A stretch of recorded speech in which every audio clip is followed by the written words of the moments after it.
السلام علیکم دوستو، اردو پیڈیا میں خوش آمدید۔ پیارے دوستو، افغان طالبان کے ایک خفیہ منصوبے نے امریکہ اور یورپ کی نیندیں حرام کر کے رکھ دی۔ افغان طالبان اپنی مدد آپ کے تحت صحرا میں دریا کیوں بنا رہے ہیں؟ اس پروجیکٹ کے ذریعے طالبان کیسے دنیا بھر پر راج کریں گے اور اس دریا کو بنانے پر کتنا پیسہ خرچ کیا جائے گا؟ افغانستان کی تقدیر بدلنے والے اس پروجیکٹ کی مکمل تفصیل آج کی اس ویڈیو میں آپ سے شیئر کریں گے، لہٰذا ویڈیو کو آخر تک ضرور دیکھیے گا۔ ویڈیو کو لائک اور چینل کو سبسکرائب کرنا ہرگز نہ بھولیں۔ تو آئیے چل کر موضوع کا باقاعدہ آغاز کرتے ہیں۔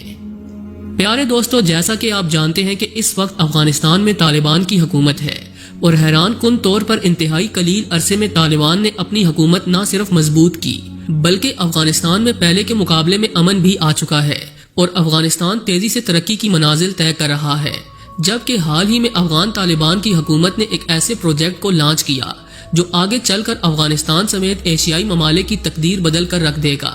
یہی وجہ ہے کہ امریکہ اور یورپ بھی اس پروجیکٹ سے خوفزدہ دکھائی دیتے ہیں۔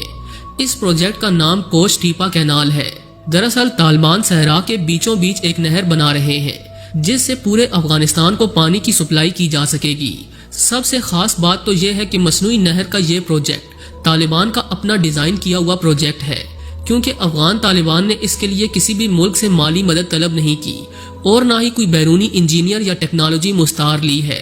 یہی وجہ ہے کہ پوری دنیا حیران ہے کہ کل تک جاہل اور گنوار کہلانے والے طالبان آج اتنے جدید اور ذہین کیسے ہو گئے کہ مصنوعی نہروں اور دریاؤں کے پروجیکٹ لانچ کر رہے ہیں۔ اس کی سب سے بڑی وجہ یہ ہے کہ دنیا کے کسی بھی علاقے میں جب اس طرح کے کسی بڑے پروجیکٹ پر کام ہوتا ہے، چاہے وہ عرب کے علاقے ہوں یا پھر یورپ کے، تو ان علاقوں میں اس پروجیکٹ پر کام کرنے کے لیے دنیا کے بڑے بڑے ماہرین کو بلایا جاتا ہے، ان سے نقشے تیار کروائے جاتے ہیں اور ان سے قیمتی رائے لی جاتی ہے۔ مگر طالبان تو یہ ارادہ کر چکے ہیں کہ چاہے کچھ بھی ہو جائے، وہ اپنے اس پروجیکٹ کو یعنی کہ دنیا کی سب سے لمبی اور سب سے بڑی مصنوعی نہر کو اپنے لوکل لوگوں سے ہی بنوا کر رہیں گے۔ دوستو، اس نہر کو بنانے کے لیے مزدور، انجینئر اور اس طرح کے جتنے بھی لوگ اس پروجیکٹ میں شامل ہیں وہ سارے کے سارے افغانستان کے مقامی افراد ہیں۔ سوال یہ بھی ہے کہ اس پروجیکٹ کے مکمل ہونے سے افغانستان کو کون کون سے فوائد حاصل ہوں گے اور آخر اس پروجیکٹ کو خفیہ کیوں رکھا گیا؟ سب سے پہلے تو آپ یہ جان لیں کہ کوش ٹیپا کینال افغانستان کے جنوبی حصے میں بنائی جا رہی ہے۔ یہ نہر لگ بھگ 285 کلومیٹر لمبی، 115 میٹر چوڑی جبکہ 8.9 میٹر گہری ہوگی۔ آپ کی معلومات کے لیے یہ بھی بتاتے چلیں کہ یہ نہر افغانستان کے 3 مشہور صوبوں یعنی بلخ، جوزجان اور فریاب سے ہو کر گزرے گی۔ اب تک جہاں ایک طرف اس نہر کا آدھا حصہ مکمل کیا جا چکا ہے تو وہیں بقیہ آدھے حصے پر بڑی تیزی کے ساتھ کام جاری ہے۔ یہ مصنوعی نہر بنانے کا پہلا مقصد تو یہ ہے کہ افغانستان کا جنوبی حصہ پانی کی قلت کا سامنا کر رہا ہے، مگر یہ مصنوعی نہر پانی کی قلت کو ختم کرنے کے ساتھ ساتھ افغانستان کو ہرا بھرا کرنے میں بھی اہم کردار ادا کرے گی۔ کہا جا رہا ہے کہ طالبان کا یہ منصوبہ لگ بھگ 1 ملین یعنی 10 لاکھ افغانیوں کو پانی مہیا کرے گا۔ ہزاروں کی تعداد میں ایسے افغانی جو کسی دور میں جنگ یا پھر قحط کی وجہ سے کھیتی باڑی سے الگ ہو چکے تھے، اب وہ کھیتی باڑی کی طرف واپس آئیں گے۔ اس پروجیکٹ کی مدد سے لگ بھگ 55,000 ایکڑ زمین کو دوبارہ سے قابل کاشت بنایا جائے گا۔ اس پروجیکٹ کو سامنے رکھتے ہوئے افغان طالبان نے یہ فیصلہ بھی کیا کہ افغانستان کو 2028 تک اس قابل بنایا جائے گا تاکہ افغانستان گندم برآمد کرنا شروع کر دے۔ یہی وجہ ہے کہ موجودہ افغان حکومت اس پروجیکٹ پر تیزی سے کام کر رہی ہے اور رپورٹس کے مطابق اگلے سال کے وسط تک یہ مصنوعی نہر مکمل کر لی جائے گی۔ دوستو، اس پروجیکٹ پر مارچ 2022 میں کام شروع کیا گیا اور طالبان کی طرف سے اس پروجیکٹ کو 3 فیزز میں تقسیم کیا گیا۔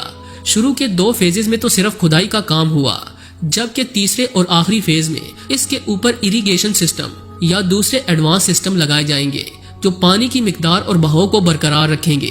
افغانستان کا یہ پروجیکٹ نیشنل ڈیولپمنٹ آپریشن نام کی ایک کمپنی مکمل کر رہی ہے جس کو افغان حکومت فنڈنگ کرتی ہے۔ پہل یہ اندازہ لگایا گیا تھا کہ طالبان کو یہ پروجیکٹ مکمل کرنے کے لیے لگ بھگ $500 ملین کی رقم درکار ہوگی، مگر جیسے جیسے اس پروجیکٹ پر کام کیا گیا اور یہ پروجیکٹ آگے بڑھنا شروع ہوا تو اب یہ دعویٰ کیا جا رہا ہے کہ اس مصنوعی نہر کو بنانے کے لیے $100 ملین کی رقم کافی ہوگی، اور اس کی بنیادی وجہ مقامی افراد کا اس پروجیکٹ میں بڑھ چڑھ کر حصہ لینا ہے۔ جس علاقے میں یہ نہر تیار ہو رہی ہے اس پر کام شروع کرنے سے قبل اس سارے علاقے کی مٹی کو ٹیسٹ بھی کیا گیا تاکہ کل کو کوئی مسئلہ درپیش نہ ہو۔ شاید آپ یقین نہ کریں مگر افغانستان کے انجینئرز نے اس نہر کا میپ بناتے وقت اس چیز کا بھی خیال رکھا کہ جتنا زیادہ ہو سکے یہ نہر زیادہ سے زیادہ دیہاتوں، شہروں اور قصبوں کے پاس سے ہو کر گزرے، جس کی وجہ سے عام لوگوں کو اور بھی زیادہ فائدہ ہو سکے۔ ان سارے تجربات اور ساری جانچ پڑتال کے بعد ہی کام شروع کروایا گیا۔ فیز 1 میں 7000 کے قریب مشینوں اور ٹرکس کا استعمال کیا گیا، جبکہ مزدور، انجینئر اور باقی لوگوں کی گنتی تو بہت زیادہ تھی۔ فیز 1 کا کام مکمل ہونے کے بعد اب سیکنڈ فیز کا کام شروع ہو چکا ہے، اور سیکنڈ فیز میں جو ایریا انڈر کنسٹرکشن ہے اس کی لمبائی لگ بھگ 170 کلومیٹر ہے۔ سیکنڈ فیز میں روزانہ کی بنیاد پر ٹنوں کے حساب سے مٹی کو کھودا جاتا ہے۔ سیکنڈ فیز میں 14 اسپیشل گیٹ بنائے جائیں گے، جن کے اوپر سے ایک برج کو بھی گزارا جائے گا۔ ان گیٹس کا مقصد اس سیلاب کو روکنا ہوگا جو بڑی نہروں میں عام طور پر دیکھنے کو ملتا ہے۔ اس نہر کے اوپر 2 بڑے پل بنانے کا فیصلہ بھی کیا گیا۔ دوستو، فیز 1 کے مکمل ہو جانے پر نہر کا کچھ حصہ ٹیسٹ کیا گیا اور زرعی علاقوں میں اس نہر سے آبپاشی کی گئی جو 100% کامیاب رہی۔ فیز 1 جو مکمل ہو چکا ہے وہ افغانستان کے جن علاقوں سے گزرا ہے ان علاقوں پر اس کا اثر بھی دیکھا جا سکتا ہے۔ ان علاقوں کے ایسے بے شمار فارمز جو کہ پہلے بنجر پڑے تھے وہ سارے آہستہ آہستہ آباد ہو رہے ہیں، جبکہ افغان حکومت نے سڑکیں بھی تیزی سے بنانی شروع کر دی ہیں تاکہ آمد و رفت کا مسئلہ بھی ختم ہو جائے اور افغانستان دن دگنی رات چگنی ترقی کرے۔ اس میں کوئی شک نہیں کہ طالبان کے اس پروجیکٹ نے افغانستان میں بھرپور روزگار بھی پیدا کیا ہے۔ ابھی تک جو فیڈ بیک آ رہا ہے اس کے مطابق اس بڑے پروجیکٹ سے ہزاروں کی تعداد میں ورکرز اور انجینئرز کے لیے روزگار کے مواقع میسر آئے، اور طالبان حکومت کی جانب سے ان ورکرز کو وقت پر تنخواہیں بھی دی جا رہی ہیں۔ یعنی طالبان حکومت اتنی مضبوط ہو چکی ہے کہ وہ کسی بھی پروجیکٹ کا بوجھ برداشت کر سکتی ہے۔ اتنے کم عرصے میں اس قدر ترقی کرنا واقعی حیران کن ہے۔ دوسری جانب اگر پاکستان کی معاشی حالت دیکھیں تو وہ دن بدن ابتر ہوتی چلی جا رہی ہے۔